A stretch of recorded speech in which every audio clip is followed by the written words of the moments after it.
Halo semuanya, pada video kali ini saya akan menjelaskan materi garis dan sudut, tetapi akan lebih difokuskan yaitu pada subtopik hubungan sudut pada dua garis jajar yang dipotong oleh sebuah garis. Dari judul ini, kita harus mengetahui seperti apa sih dua garis jajar yang dipotong oleh sebuah garis atau biasa disebut sebagai garis transversal. Nah, kondisi tersebut dapat kita temukan pada kehidupan sehari-hari, contohnya pada rel kereta api. Kalau kita lihat pada rel kereta api ini dapat digambarkan ada dua garis jajar, yaitu garis K dan L, kemudian garis yang memotong yaitu garis M, atau kita sebut sebagai garis transversal. Nah, jadi kondisi dua garis jajar yang dipotong oleh garis transversal ini dapat kita temukan pada rel kereta api ini. Jika kita gambarkan, akan membentuk seperti ini. Kemudian, dari kondisi dua garis jajar yang dipotong oleh garis transversal ini akan membentuk sudut-sudut, yaitu sudut 1, 2, 3, 4, sudut 5, 6, 7, 8.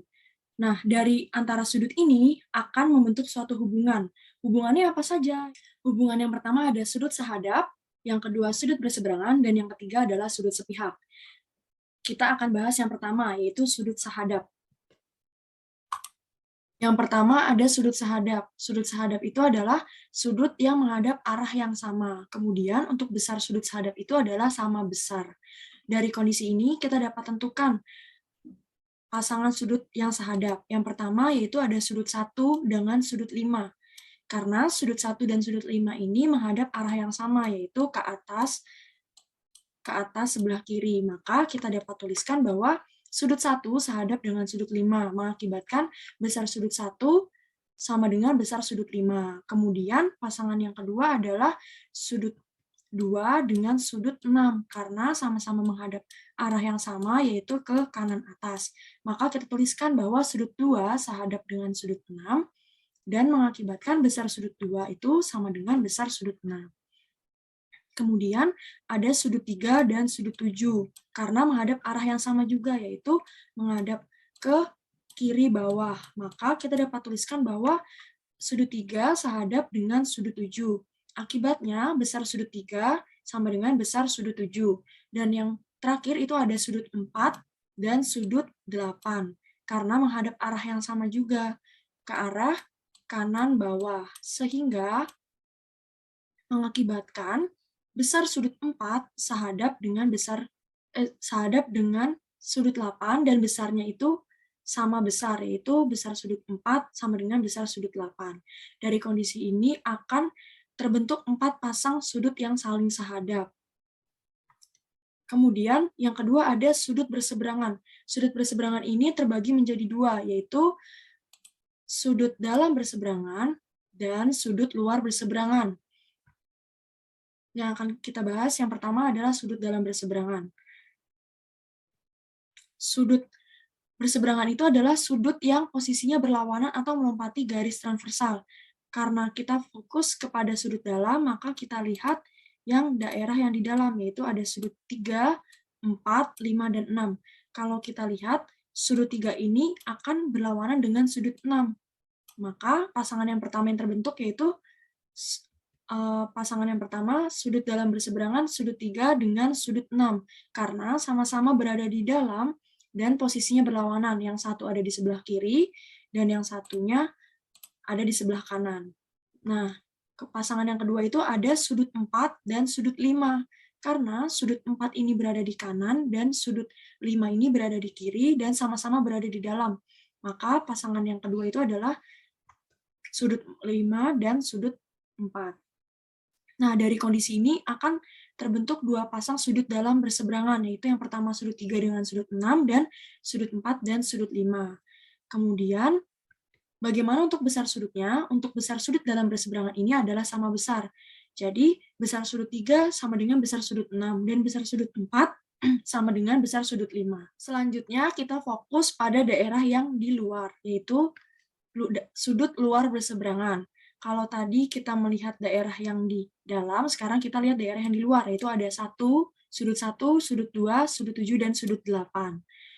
Maka kita dapat tentukan sudut 1 ini akan memiliki sudut memiliki hubungan sudut luar berseberangan dengan sudut 8, karena sama-sama berada di luar dan memiliki posisi yang berlawanan. Sudut 1 ada di sebelah kiri, dan sudut 8 ada di sebelah kanan. Maka pasangan yang pertama yaitu ada sudut 1 dan sudut 8. Kemudian yang kedua ada sudut 2 dan sudut 7, karena sama-sama berada di luar dan posisinya yaitu berlawanan. Yang sudut 2 berada di kanan dan yang sudut 7 berada di sebelah kiri. Jadi dari kondisi ini terbentuk hubungan sudut luar berseberangan ada 2 pasang, yaitu sudut 1 dengan sudut 8 dan sudut 2 dengan sudut 7. Nah, bagaimana untuk besar sudutnya? Untuk besar sudut luar berseberangan ini sama besar. Maka besar sudut 1 itu sama dengan sudut 8, dan besar sudut 2 sama dengan besar sudut 7. Oke, yang ketiga itu ada sudut sepihak. Sudut sepihak ini terbagi menjadi 2, yaitu ada sudut dalam sepihak dan juga sudut luar sepihak. Yang pertama akan kita bahas adalah sudut dalam sepihak. Sudut dalam sepihak ini berjumlah 180 derajat, dan tadi syaratnya itu terletak pada sisi yang sama. Karena kita akan mencari sudut dalam sepihak, maka kita fokus pada di daerah yang dalam, yaitu yang ini dan yang sebelah sini. Nah, maka kita dapat tentukan pasangan sudut dalam sepihak yang mana saja, yaitu sudut 3 dan sudut 5. Mengapa sudut 3 dan sudut 5? Karena sudut 3 dan sudut 5 ini sama-sama berada di dalam dan terletak pada sisi yang sama, yaitu berada di sebelah kiri. Maka kita dapatkan pasangan sudut dalam sepihak yang pertama adalah sudut 3 dan sudut 5. Kemudian sudut yang mana lagi? Yaitu ada sudut 4 dan sudut 6. Karena sudut 4 dan 6 ini sama-sama berada di dalam dan terletak pada sisi yang sama, yaitu berada di sebelah kanan.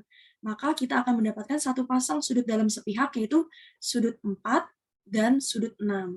Jadi dari kondisi ini kita mendapatkan 2 pasang sudut dalam sepihak, yaitu yang pertama ada sudut 3 dan sudut 5, yang kedua ada sudut 4 dan sudut 6. Selanjutnya kita melihat sudut luar sepihak. Seperti apa? Jadi sama halnya seperti sudut dalam sepihak, sudut luar sepihak jumlahnya yaitu 180 derajat dan juga terletak pada sisi yang sama. Untuk sudut luar sepihak kita fokus di daerah yang luar, yaitu yang di sini dan yang ini. Nah, maka kita dapat tentukan sudut luar sepihak. Yang mana saja, yaitu ada sudut 1 dan sudut 7. Karena sudut 1 dan sudut 7 ini sama-sama berada di luar dan terletak pada sisi yang sama, yaitu berada di sebelah kiri. Maka kita mendapatkan satu pasang sudut luar sepihak, yaitu sudut 1 dan sudut 7. Kemudian ada sudut 2 dan sudut 8. Karena sama-sama berada di luar dan terletak pada sisi yang sama, yaitu berada di sebelah kanan. Maka kita mendapatkan satu pasang sudut luar sepihak, yaitu sudut 2 dan sudut 8. Jadi dari kondisi ini kita mendapatkan 2 pasang sudut luar sepihak. Yang pertama ada sudut 1 dan sudut 7, dan pasangan yang kedua ada sudut 2 dan sudut 8. Selanjutnya, setelah kita membahas mengenai hubungan sudut pada 2 garis jajaran dipotong oleh garis transversal, saya akan memberikan contoh soal. Yang pertama ada, perhatikan gambar berikut. Diberikan 3 buah garis, yaitu K, L, dan M, serta sudut-sudut yang berada di lingkungannya. K dan L adalah sejajar, sedangkan garis M memotong garis K dan L. Jadi, diketahui jika P sama dengan sudut P besarnya 125 derajat, tentukan besar sudut R, sudut V, dan sudut U. Jadi, hal yang pertama kita lakukan, menuliskan yang diketahui. Yang diketahui adalah sudut P. Sudut P-nya tadi 125 derajat, dan yang ditanyakan ada sudut R, sudut V, dan sudut U. Maka kita akan mencari yang pertama, yaitu besar sudut R. Bagaimana cara mencarinya? Jadi, tadi yang diketahui adalah besar sudut P, yang ini, 125 derajat. Kemudian kita mencari sudut R, yang ini. Nah, dari gambar ini, dari kondisi ini, kita dapat melihat bahwa sudut P dan sudut R ini memiliki hubungan, yaitu apa? Sudut yang saling bertolak belakang. Nah, maka kita dapat menuliskan sudut R dan sudut P ini saling bertolak belakang. Akibatnya, mereka memiliki besar yang sama. Jadi, sudut R dan sudut P ini besarnya 125 derajat dengan alasan bahwa sudut R ini dan sudut P saling bertolak belakang. Kita sudah mendapatkan besar sudut P, sudut R. Nah, kemudian yang nomor 2, kita mencari besar sudut V. Bagaimana caranya? Nah, kita mencari sudut V yang ini. Dari kondisi ini, dua sudut ini, kita dapat melihat bahwa sudut R dan sudut V ini memiliki hubungan, yaitu hubungan sudut yang saling sahadap. Nah, karena sudut R dan V ini saling sahadap, maka besarnya itu adalah sama. Nah, kita tuliskan sudut V sama dengan sudut R sama dengan 125 derajat dengan alasan bahwa sudut V dan sudut R ini saling sahadap karena menghadap arah yang sama, yaitu menghadap ke bawah, ke kiri bawah. Nah, kita sudah mengetahui besar sudut V juga. Yang ketiga, kita akan mencari besar sudut U. Kita akan mencari besar sudut U yang di sini. Nah, pada slide yang sebelumnya kita sudah mengetahui tadi sudut sepihak. Nah, kalau dilihat bahwa sudut R dan U ini memiliki hubungan dalam sepihak karena sama-sama berada di dalam dan juga terletak pada sisi yang sama. Maka kita dapat tuliskan bahwa ketika besar sudut R dan U ditambahkan akan berjumlah 180 derajat dengan alasan bahwa sudut R dalam sepihak dengan sudut U. Nah, kemudian dari bentuk ini kita dapat mencari besar sudut U-nya, yaitu dengan cara mengurangi kedua ruas dengan sudut R, maka diperoleh sudut U sama dengan 180 derajat dikurangi sudut R, maka akan diperoleh 180 derajat dikurangi besar sudut R tadi kita sudah mencari adalah besarnya 125 derajat.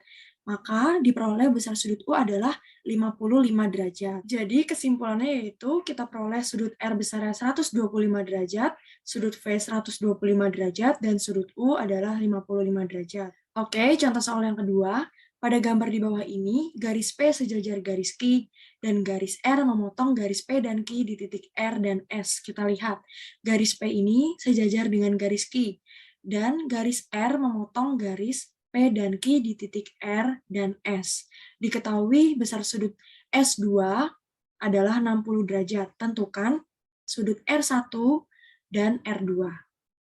Baik, akan langsung kita bahas ya. Tadi yang diketahui adalah besar sudut S2 itu adalah 60 derajat.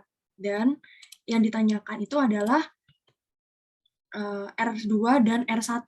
Nih, kita tadi diketahui yaitu S2 ini adalah 60 derajat. Nah, yang ditanyakan adalah R2 dan R1. Kita lihat yang R2 dulu. Nah, kalau kita lihat R2 dan S2 ini memiliki hubungan.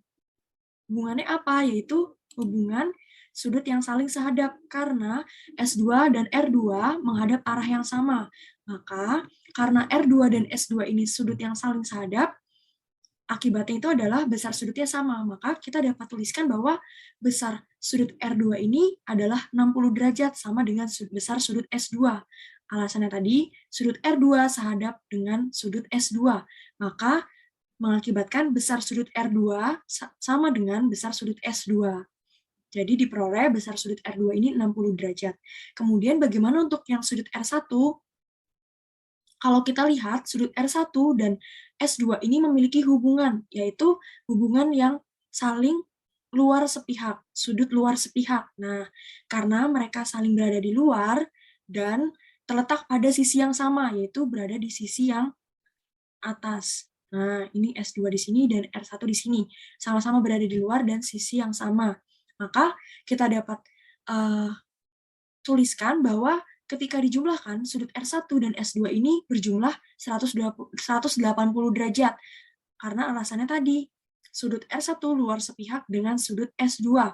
Maka ketika dijumlahkan, kedua sudutnya berjumlah 180 derajat. Kemudian kita bisa mencari besar sudut R1-nya, yaitu dengan cara mengurangi kedua ruas dengan 60 derajat. Tadi kita sudah tahu bahwa besar sudut S2 itu 60 derajat, maka kita kurangi kedua ruas dengan 60 derajat. Diperoleh sudut R1 sama dengan 180 derajat dikurangi 60 derajat. Maka menghasilkan sudut R1 adalah 120 derajat. Jadi, kesimpulannya yaitu besar sudut R2 adalah 60 derajat dan besar sudut R1 adalah 120 derajat. Sekian penjelasan dari saya. Terima kasih atas perhatiannya. Sampai jumpa di video selanjutnya. Dadah!